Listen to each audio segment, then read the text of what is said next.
6 दिवस झालेले आहेत. 6 दिवस झालेले आहेत, अजून 1 दिवस बाकी आहे. 6 दिवस किती 7 दिवस किती झाले. 7 दिवस झाले.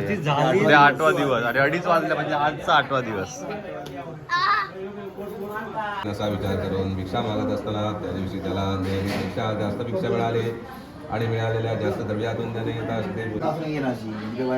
दुसरीकडे तिकडून सुरू करतो, अशी मागून मागून फिरू झाडामध्ये टाकतो अशी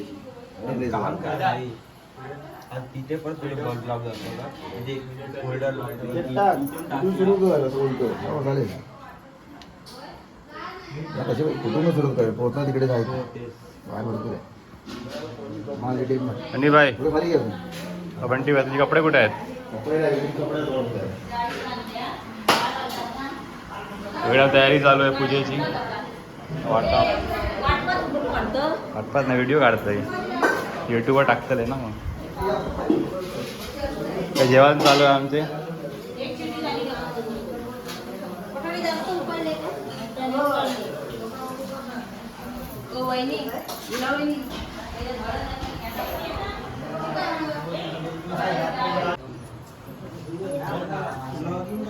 बंटी बाई जमलाय बाई मकर बांधून बांधून बदल बनवून स्लीपर तिकीट बुक केली आहे खाली ती पण जमलीवरती.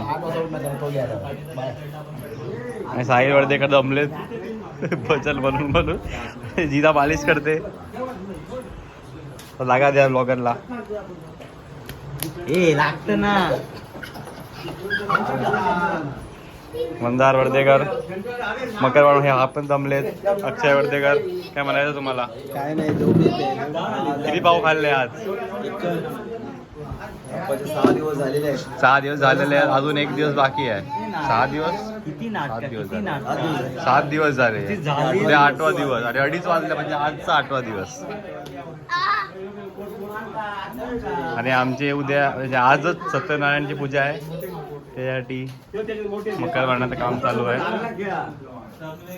आणि याच्यावरती मग एक पट्टी मध्ये अभिषेक वर्धेकर आपले सजेशन देत आहेत इकडे. अंदाज बाद में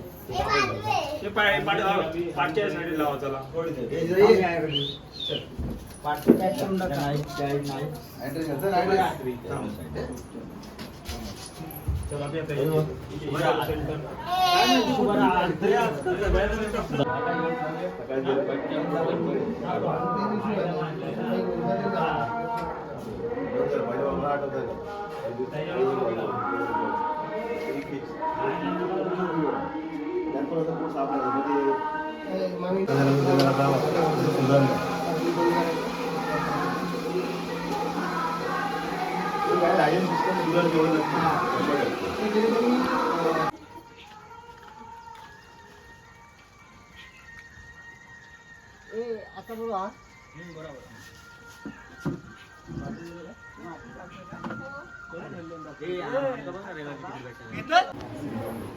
नमो भगवते वासुदेवाय.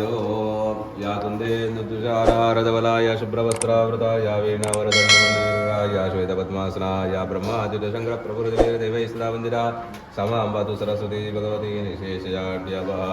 श्री गणेशाय नमः. श्री गुरुभ्यो नमः. श्री सरस्वती नमः. एकदा नवी सारण्यात राहणाऱ्या शौनकादिमुनी पुराण सांगणाऱ्या सुतांना प्रश्न विचारला. तत्कारचे म्हणून पूजा कशी करावी याची संपूर्ण माहिती ब्रह्मरूपी भगवंतांनी सांगितले.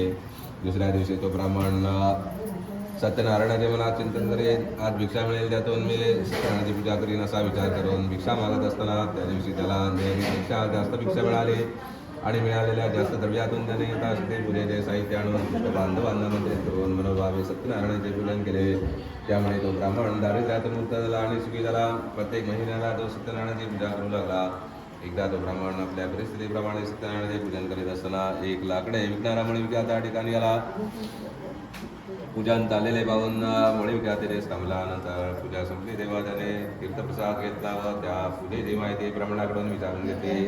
दुसऱ्या दिवशी आपण सत्यनारायणाची पूजा करू असा विचार करून तो लाकडे विकण्यासाठी गेलेला असताना त्या दिवशी त्याला लाकडांची किंमत दुप्पट मिळाली आणि मिळालेल्या जास्त द्रव्यातून त्याने यथाशक्ती पूजेचे साहित्य आणून बांधवांना मंत्रित करून मनोभावे भक्तितंत्रणाने सत्यनारायणाचे पूजन केले. त्यामुळे तो लाकडे विकणारा मणिविक्या सुद्धा पृथ्वीवर परम सुख पाहून शेवटी मोक्षाला गेलेला आहे.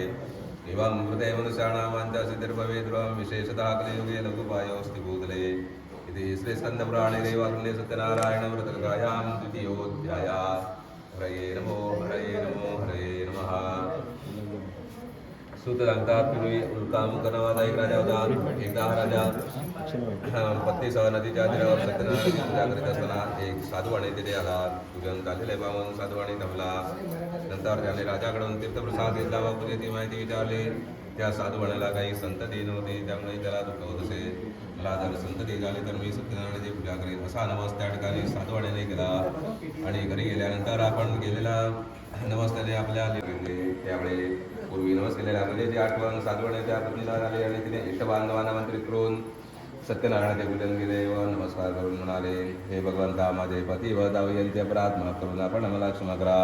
या पूजनामुळे सत्यनारायण प्रभू संतुष्ट आले आणि चंद्रकेतू राजाच्या स्वप्नात सांगितले की तू साधवणी व त्या जावई यांना कारागृहात ठेवलेस त्यांना मुक्त कर. त्यांचा घेतलेला धन त्यांना देऊन टाक. असे जर नाही केलेस तर तुझा सर्व विश्वास नाश करेन. त्याप्रमाणे सकाळी राजाने सभेमध्ये स्वप्न सांगितले आणि साधू आणि व त्याच्या जावई यांना कारागृहातून मुक्त केले. त्यांचं घेतलेलं धन त्यांना देऊन टाकले आणि नम्र भाषणाने संतुष्ट करून घरी जाण्यास निरोप दिला. एवं मृते मनुष्याणामांच सिद्धिर्भवेद्रुवं विशेषतः कलियुगे लघुपायोऽस्ति भूतले इति श्रीस्कन्दपुराणे रेवाखण्डे सत्यनारायणव्रतकथायां तृतीयोऽध्यायः। हरये नमो हरये नमो हरये नमः। साधूवाण्याने घरी जाण्याकरिता एक नौका ठरविली आणि त्या घरी गेले आणि क्षमा मागून तीर्थप्रसाद घेऊन परत आल्यावर किताबती स्वजनांसह तिच्या दृष्टीस पडलेला आहे. सर्वजण तिच्या घरी निघाले आणि त्यावेळी वाचून साधूवाणी प्रत्येक पौर्णिमा व संक्रांतीला सत्यनारायणाच्या गुणाला त्याची सत्यनारायणाला केलेला आहे.